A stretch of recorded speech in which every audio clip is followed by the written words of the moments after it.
Bienvenidos a este segundo podcast. Segundo, pero es número 1, porque empezamos a contar con los naturales. El episodio anterior era el número 0. Este es el número 1. Estamos de nuevo con Javier Ronquillo. Javier, ¿cómo estás? ¿Qué tal, Pedro? Calidad, listo para hablar un poco de matemática. Hablar un poco de matemática, que es lo que nos gusta y lo que nos mueve. Yo soy Pedro Fernando Morales y esta edición vamos a hablar un poco del pequeño teorema de Fermat. A mí me parece un resultado muy bueno no solo por la mate, sino por esta peculiaridad. Fermat es un abogado. Yo creo que eso es una de las cosas más extraordinarias de todo este tema. Uno de los resultados más famosos en mate, que fue hecho por un abogado. Y mucha gente ahora le huye a la matemática y se mete a derecho, ¿verdad? Otra cosa que es también muy curiosa es que es tu tocayo. Pierre Fermat. Tocayo francés, ¿verdad? Sí, pues Pierre Fermat es interesantísimo de que su profesión era abogado, pero era un matemático amateur, su hobby eran las matemáticas. Y no sé, pero yo creo que muchos matemáticos por esta época, 1600 por ahí, al final de cuentas eran abogados, que solo eran matemáticos a medio tiempo, podríamos decir. Su trabajo real era ser abogados y se dedicaban mucho a la matemática como pasatiempo. Es algo que para hoy en día parece ser muy fascinante, ¿no crees? Algo que hoy es como un poco contradictorio en el estereotipo, ¿vamos? Porque muchas personas dicen: yo voy a estudiar derecho porque yo soy malo para la mate o porque no me gusta la mate. Entonces, Fermat, pues, era un abogado que en su tiempo libre le encantaba hacer mate y cada rato que tenía, pues se ponía a hacer un poco. También otra cosa que es interesante, creo yo, y es que realmente no están separadas, no están tan alejadas las habilidades que uno necesitaría para hacer derecho, creo yo. Matemática, por ejemplo, algo que debe de estar en las dos es el pensamiento lógico, ¿no? El tener una secuencia lógica, el poder entender los argumentos, el poder hacer una deducción, ver cuáles son las implicaciones de una oración. Y yo creo que al final esas dos cosas van bastante de la mano. Sí, yo creo que mucha culpa de ellos es que la estructura lógica de la matemática esté como esté hoy en día, ¿verdad? Mucha de esta gente eran abogados y ellos también eran filósofos. Ayudaron mucho a estructurar la manera en que trabajamos en matemática, ¿verdad? Que sea eso, que sea tan apegado a la lógica, que sea tan hasta cierto punto como tan perfeccionista, ¿verdad? En matemática nos interesan mucho los pequeños detalles y puede ser que venga de ahí. Otra cosa es que es muy interesante. Fermat es un personaje que marcó la matemática durante cientos de años, ¿no? Es muy interesante hablar de Fermat porque él tenía una costumbre que vos descubriste que también lo hizo con este teorema, y es que él, uno de los resultados más famosos de Fermat, hoy vamos a hablar del pequeño teorema de Fermat, pero hay un gran teorema de Fermat que es una historia bien simpática y que toda la gente que hace o que ha leído un poco de historia de la matemática la sabe, y es que él propuso un resultado con relación a ciertas ecuaciones que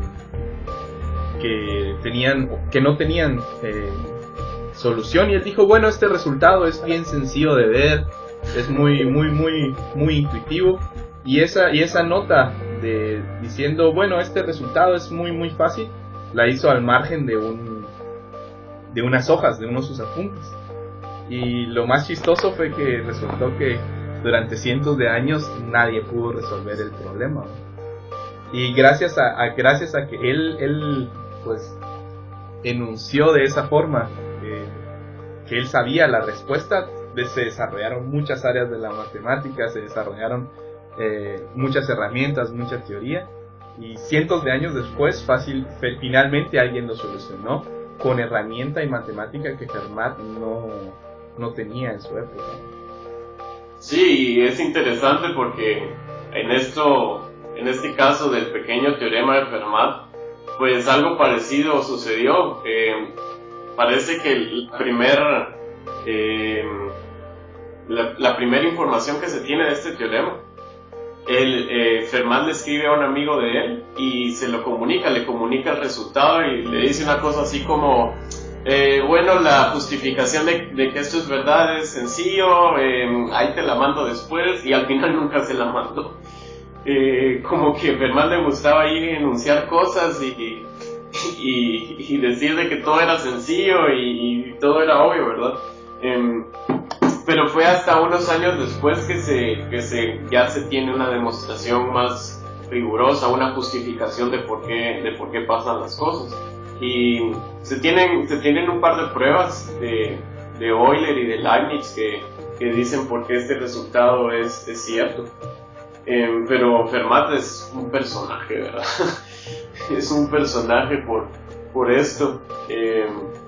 A pesar de todo, pues dentro de la formalidad que empezaba a utilizar en la matemática, pues era muy informal. Era como muy desorganizado en ese sentido. Y pues este resultado es un resultado muy importante que empezó como un resultado sobre números, sobre propiedades de los números, ¿verdad? Sobre teoría de números. Pero sobre aritmética, sí, y de hecho esconde un poquito más de información porque es un resultado netamente de teoría de grupos. Es donde más se tiene. Y de hecho el apelativo de pequeño teorema de Fermat parece ser que se le dio solo en el siglo pasado, que algunos autores de libros de teoría de grupos le dieron ese nombre. Se empezaron a referir a él como, sí, ese pequeño teorema que enunció Fermat, ¿verdad?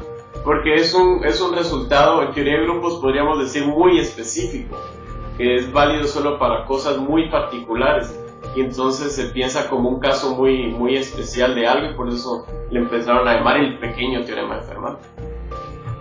Pues para ir aterrizando un poco y hablando más del teorema, al final nosotros escogimos este teorema porque habla sobre relaciones entre números y entre números enteros en particular. Y con enteros me refiero a 1, 2, 3, 4, 5, 6, 7, 8. Sin decimales, digamos. Sin decimales. Y lo más, muchos matemáticos y muchas personas inician su relación con la aritmética a través de su relación con la matemática a través de la aritmética, y es increíble hasta cierto punto cuán sencillo, cuán fácil se puede hablar de las relaciones entre números y cuán maravillosas y extrañas pueden ser. Relaciones entre multiplicaciones de números que resultan ser de cierto tipo, y básicamente ahorita estoy hablando como muy en lo abstracto, pero básicamente de eso habla Fermat. Y para hablar del pequeño teorema de Fermat hay que hablar un poco sobre los números primos. ¿Qué son los primos, Pedro? ¿Qué son los primos? Los hijos de mis tíos. Pues los números primos son siempre algo que han atraído a mucha gente de matemática, ¿verdad? Desde Euclides, hace un par de mil de años, ya la gente estaba interesada en números primos, y como vos decías, es algo que atrae a mucha gente hacia el estudio de la matemática, ¿verdad? Básicamente un primo es un número que no se puede dividir por otro número distinto de él, ¿verdad? O sea, yo no puedo partir un 7 por 3, o no lo puedo partir en 2. Al 7 solo lo puedo partir en 7 partes y ya. En cambio, un 6 sí lo puedo partir en 2 partes o en 3 partes. Sí lo puedo partir en un número de partes distinto del número, ¿verdad? Un 13 no lo puedo partir en ningún número de partes que no fuera 13 partes. El 12 sí lo puedo partir en 4, en 3, en 2 partes, en 6 partes. Entonces estos números primos siempre han sido muy raros, ¿verdad? No tienen una estructura muy definida, creo yo, y eso mismo es lo que atrae a mucha gente. Y pues se tiene esta distinción entre primo y no primo, ¿verdad? O sea, parece como que tenemos que algo es primo o no, pero luego aparece el uno, que es el que siempre decimos, bueno, ¿y uno qué es primo o no es primo? ¿Qué es esa cosa? Hasta hace relativamente poco el 1 era considerado como un número primo también, pero había un problema con el dichoso teorema fundamental de la aritmética, que no daba una factorización única si considerabas al 1 como primo. Entonces después se hizo esa como postura la definición, y ya tenemos que 1 por definición no es primo. Así que para todos aquellos que preguntan, ¿pero por qué el 1 es primo o no es primo? Pues la respuesta es por definición, o en otras palabras, porque a alguien se le dio la gana de decir que no era primo. Pero el 1 no es primo, ¿verdad? Entonces, por ejemplo, ejemplos de números primos son 3, 5, 7, 11, 13. Como vos decís, todos esos números que no se pueden partir en otras partes que no sean ellos mismos. Digamos, 5 se puede partir en 5 partes, 7 en 7 partes. Y uno de los primos especiales es 2, porque es el único primo par. Y es primo porque solo se puede partir en 2 partes. En contraste, un número compuesto es aquel que se puede partir en otras partes distintas a él mismo. Por ejemplo, 12, donde existe 12 se puede partir en 2 partes, ¿verdad? 6 y 6. O también se puede hablar de números compuestos como los que son igual a la multiplicación de números primos, de distintos números primos. Sí, digamos que que los números primos son los que crean a los demás, ¿verdad? Mucha gente les dice que son como la tabla periódica de los números, que cada número está hecho por ellos. Y de hecho, esta propiedad importantísima de poder partir o dividir números es lo que utiliza el pequeño teorema de Fermat. El pequeño teorema de Fermat habla sobre cómo funcionan ciclos de cosas. Por poner un ejemplo, yo siempre me gusta pensar cuando hablo de ciclos en el reloj, es lo que estamos nosotros más acostumbrados, ¿verdad? O sea, si tenemos un reloj, ya sea digital o análogo, tiene un ciclo de 12 horas. Después de 12 horas uno vuelve a estar en el mismo lugar inicial. Eso es un ciclo, ¿no? Volver al mismo lugar o el mismo calendario es un ciclo.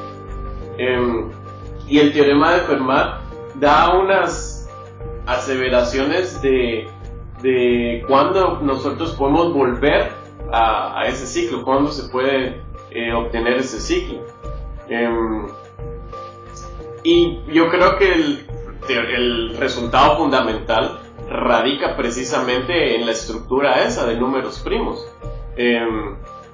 La manera en que yo entiendo un poco el teorema este es, si por ejemplo nosotros vemos el reloj y es la 1 de la tarde,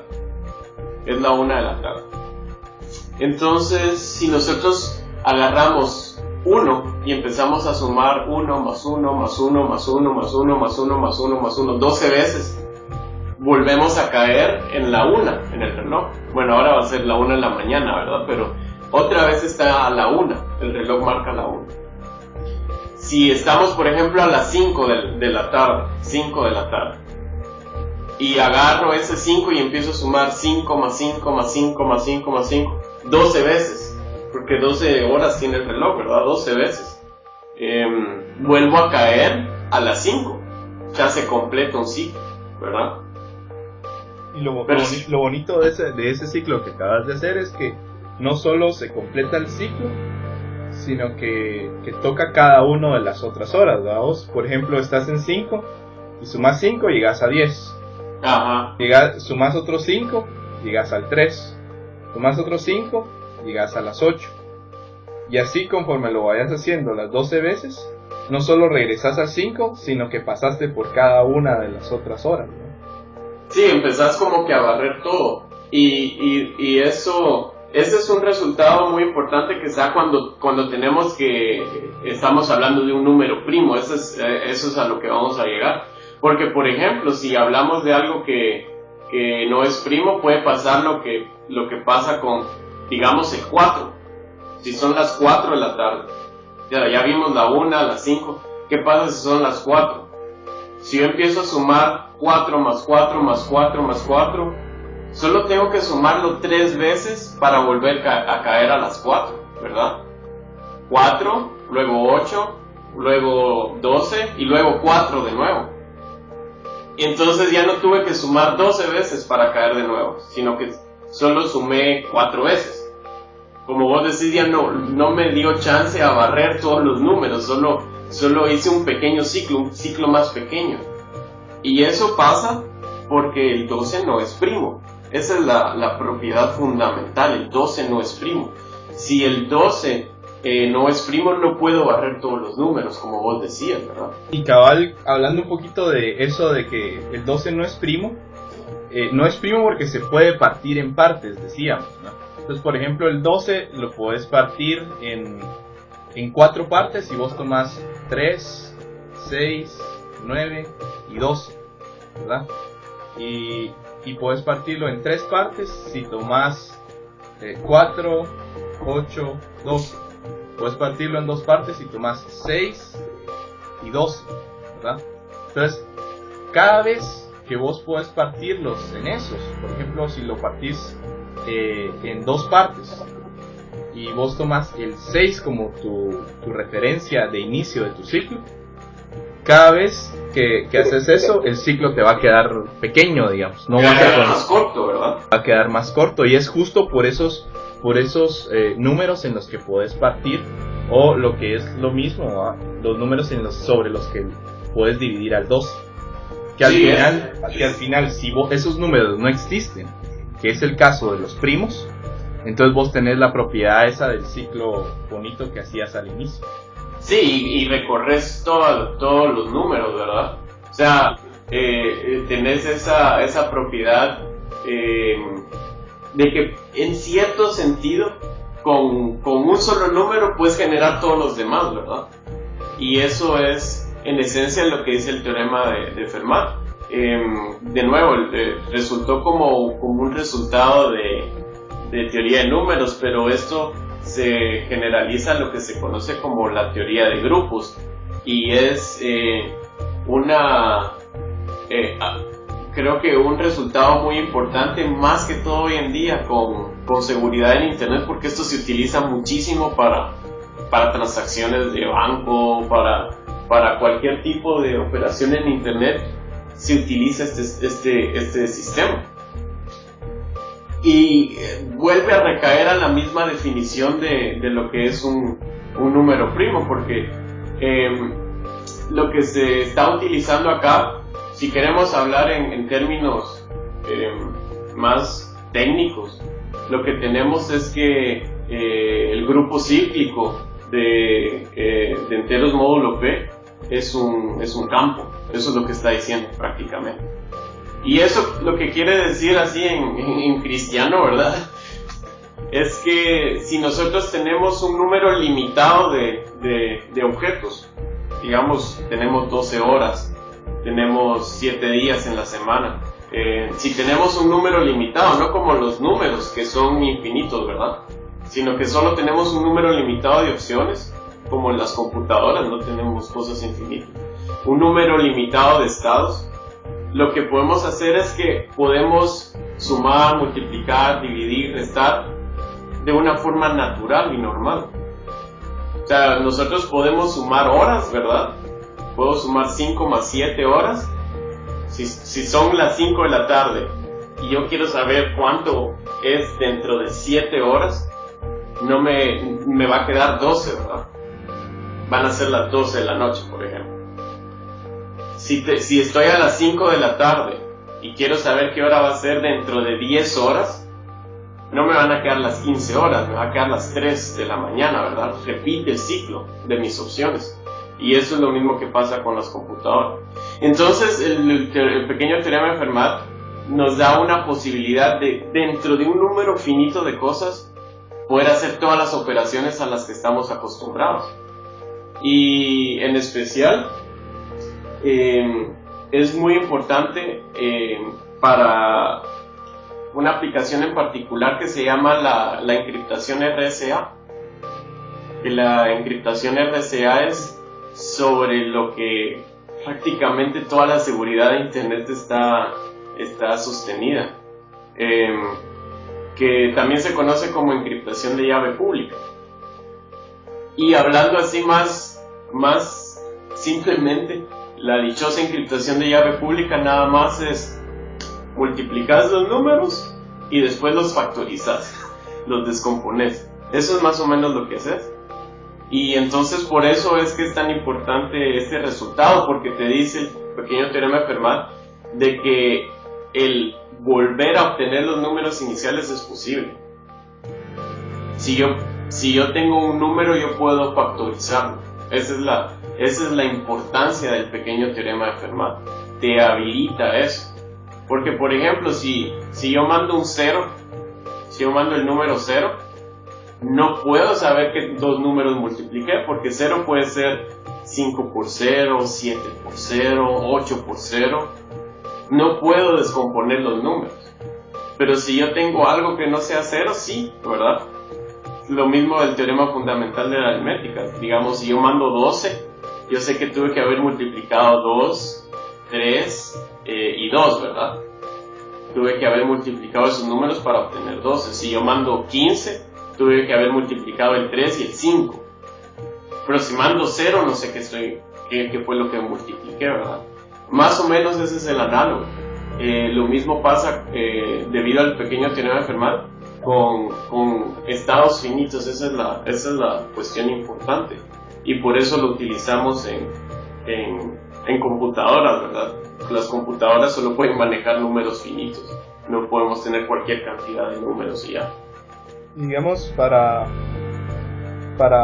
aclarar o para hablar más de lo que vos decías de que pues se puede multiplicar, dividir, sumar y restar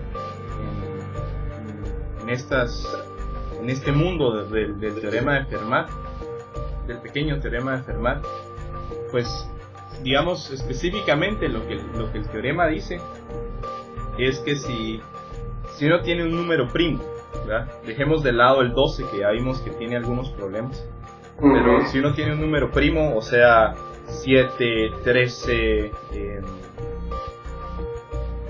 19, 17, números de ese tipo, y por ejemplo vos tomas uno de los números que es más chiquito que él, digamos, si tenemos digamos el número primo 17, Ajá. y tomamos, qué sé yo, 12, ¿verdad? Y entonces empezamos, en lugar de a sumar como hacíamos con el reloj, empezamos a multiplicar 12 por 12, 12 por 12 por 12, 12 por 12 por 12 por 12 por 12 por 12, y eso lo hacemos 17 veces, que es el primo que tenemos. Entonces te queda un número, ¿no? Te queda un numerote, vamos, te queda un numerón así enorme. Pero la característica especial de ese numerote grandote es que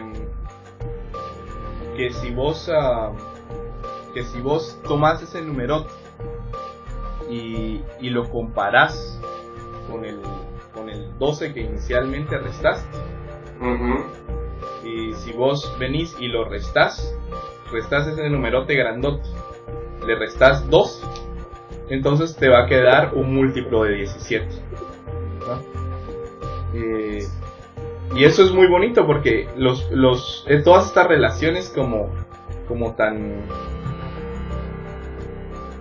extrañas que se dan entre los números se dan siempre. No es 17 el único con el que sucede, sino tomás un número primo cualquier y tomás uno más chiquito que él, lo multiplicás un número de veces igual al primo, y si lo restas vas a obtener siempre un múltiplo del primo. Sí, y esa fue de hecho la formulación inicial que dio Fermat. Exactamente, y luego como vos decís, todo eso realmente se traduce, y haciendo abstracción y haciendo un poco de entender cuáles son las propiedades importantes que están sucediendo en esta relación, se traduce a lo que vos mencionaste, ¿no? Que es el poder bajo un número finito de números, ¿no? En particular un número primo de números, vos podés inducir una suma, una multiplicación y una división, y podés hacer todas estas operaciones que vos mencionabas. Sí, y quiero mencionar dos cosas. Una que va con lo que estabas diciendo ahorita. Este resultado se puede generalizar un poco, que de hecho por eso se llama el pequeño teorema de Fermat. Se puede generalizar de varias maneras, y una de ellas es el teorema del totiente de Euler, que es una generalización. Uno se podría preguntar, bueno, esto solo funciona para primos, qué mal, ¿verdad? Pero esto se puede generalizar, de hecho, para cualquier número. Hay que hacer unas pequeñas modificaciones para que funcione, ¿verdad? Y es donde entra esta función totiente de Euler. Pero tiene formas más generales. Y de nuevo esto ya entra más un poquito en el contexto de teoría de grupos. Y la otra cosa que me parece a mí, pues al estar leyendo sobre el teorema y las aplicaciones y todo, me parece interesantísimo entender un poquito más lo de esta encriptación de llave pública. Para la gente que haya oído de esto antes, para realizar una encriptación de llave pública, digamos la manera más sencilla, necesitas 3 números primos. Tu llave, tu encriptador y un número primo base. Son 3 números primos los que se necesitan. El primo base es este mismo primo que aparece en el último teorema de Fermat. Es el mismo primo, o el módulo que le llamamos. Es el mismo primo. Los otros 2 primos, la función que ellos vienen a hacer es un poquito diferente. Necesitamos estos otros 2 primos no por Fermat, sino porque queremos que la factorización o la descomposición sea sencilla. Porque solo necesitamos 2 cosas, necesitamos mandar 2 cosas nada más. Entonces si yo te mando 15, yo sé que me mandaste 3 y 5, y murió el asunto. Pero si yo te mando 12, puede ser que me hayas mandado 4 y 3, o 2 y 6, o no tenés una opción clara, ¿verdad? Entonces a mí me pareció interesantísimo porque estos 2 primos tienen una función distinta a la del tercer primo base, digamos, y se aclara un poco la justificación de por qué se necesita cada una de esas cosas utilizando el pequeño teorema de Fermat. Me parece muy interesante eso. Sí, estoy de acuerdo. No sé si tenés algo más que agregar sobre el teorema. Pues solo para terminar, creo yo que también para los que estén interesados pueden buscar, obviamente el enunciado formal del teorema, ¿verdad? Que está en cualquier cantidad de sitios en internet. Y también hay un par de videos en YouTube que son muy bonitos, muy explicativos, de una justificación del por qué el teorema es cierto, ¿no? O sea, nosotros en matemáticas siempre no hacemos como Fermat, o sea, nosotros sí queremos saber por qué es cierto, ¿verdad? Y necesitamos dar una justificación. Y hay un video en YouTube que explica por qué es cierto y lo habla con pelotitas de colores. Es bien interesante, no se mete a hablar nada de números, multiplicación ni nada de eso, sino es una forma más intuitiva, una demostración combinatórica que habla sobre formas de derrotar objetos y pelotitas de colores. Es muy bonita. Creo que eso es muy útil para entender en sí cuál es la idea, ¿verdad? Y no perderse tanto como con el rollo del lenguaje y todo eso. Me parece genial. Y pues más o menos esta es la idea del pequeño teorema de Fermat. Fermat tiene muchos otros resultados muy importantes, ¿verdad? Y pues hoy intentamos hablar un poquito de este que siento yo que cada resultado en matemática esconde como muchas cosas, mucha historia, muchas aplicaciones, que incluso para la gente que lo hemos estudiado es sorprendente, ¿verdad? A veces uno como que solo ve el resultado por ahí, pero no se da cuenta de todas las cosas que navegan alrededor de esto. Parece muy interesante. Todas las cosas que hubo que pensar antes de enunciarlo como se enuncia hoy, ¿verdad? Exacto, sí. Pero bueno, creo que llegamos al final de esta segunda edición. De nuevo, gracias a Javier por estar aquí, acompañándonos y compartiéndonos sus experiencias. Gracias a ustedes por estar escuchando y pues nos vemos en la siguiente edición con alguna nueva locura que preparemos.